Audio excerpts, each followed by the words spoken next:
मैं बुजुर्ग के मजार पे कई दफा आया हूँ, फैज नहीं मिलता।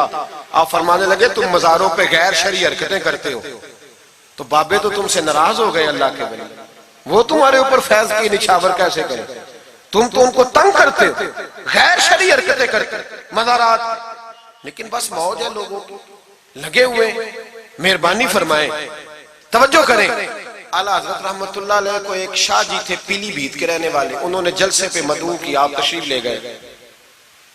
हालांकि कम जाते थे, लिखने लिखाने के आदमी थे, पढ़ने पढ़ाने कम जाते थे, उन्होंने बुलाया तो तशरीफ ले गए।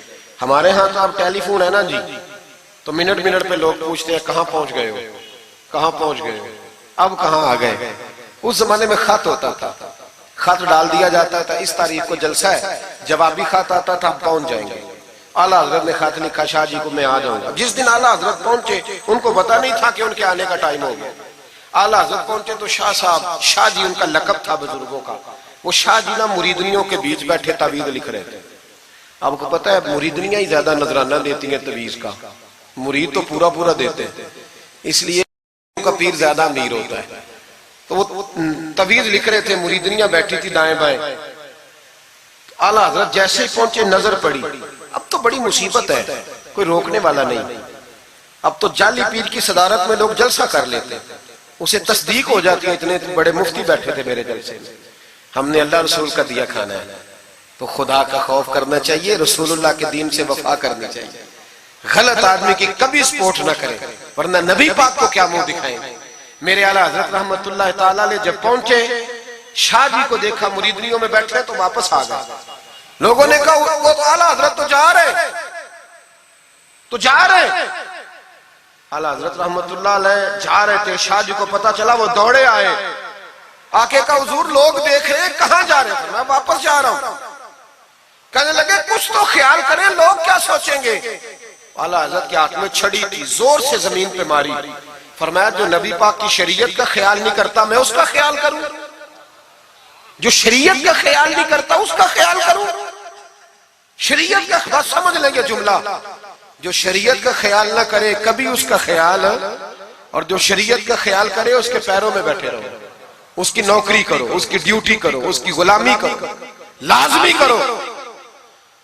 वो शाह जी ने एक दलील दी, कहने लगे हुजूर ये जो मुरीदनियां होती हैं ये बेटियों की तरह होती हैं। तो आला हजरत फरमाने लगे तरह ही होती हैं, बेटियां तो नहीं ना होती। और फिर दलील देखो, आला हजरत की दलील कितनी आला है।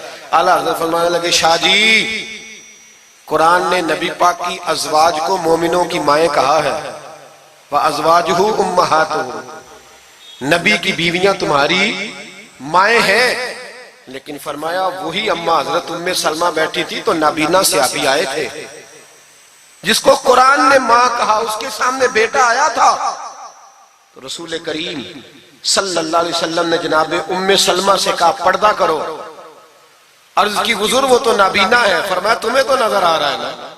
फरमाया जिसको कुरान माँ कहे जब उससे पर्दा जरूरी है तो ये तो बेटियों की तरह है।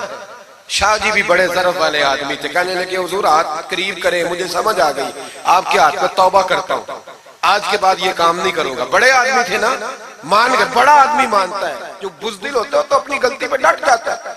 जब मान गए तो फिर आला हजरत भी तो आला थे ना, जब कहा ना मानता हूं तो फिर इमाम अहमद रजा भी झुके। और लोगों को पता तब चला जब आला हजरत ने शाह जी के पैर चूमने शुरू कर दिए। पहले नाराज होके जा रहे थे, मैं तेरा ख्याल, अब शरीयत पे अमल किया तो कदम चूमे। आला हजरत गुलाम थे सैयद, इतना इल्म पढ़ने के बावजूद एक पीर के मुरीद हुए। समझ आ रही है मेरी बात? मुर्शिद के मुरीद हुए, इतना इल्म पढ़ने के बावजूद। नौकरी की हम तो जरूरत ही नहीं, जो बंदा 2-4 जमातें पढ़ जाता है वो तो कहता है मैं मुझे पीर अच्छा मिलता ही कोई नहीं जी। तो मैं कहता हूँ जब बंदा पढ़ लिख जाए और पैसे जेब में आ जाए तो फिर अच्छा पीर कैसे मिल जाए, इसमें शक नहीं। पीर भी गलत है, लेकिन अच्छे लोग भी दुनिया में मौजूद है। ये हो नहीं सकता कि अच्छे लोग हो ना, लेकिन हम किसी नेक आदमी की गुलामी करना पसंद नहीं करते। हम रश देखते हैं किधर ज्यादा है, रश के पीछे। आला हजरत मुरीद हुए और पीर खाने की नौकरी की। जब ड्यूटियां लगती थी आस्थाने पे तो मेरी तरह का तो मौलवी कहीं मुरीद भी हो ना तो पीर खाने पे जाके स्टेज पे बैठना पसंद करता है। लेकिन आला हजरत फरमाया करते थे मेरी बाथरूम पे ड्यूटी लगाओ, मैं वो वाली नौकरी करूंगा, उससे मेरा नफ्स कुचला जाता है। वो इतने बड़े आलिम हो, फरमाया करते थे मेरी वो ड्यूटी लगाओ जो सबसे छोटी है। आजी इस दर्जे की थी, इतनी अजमतों इतनी फजील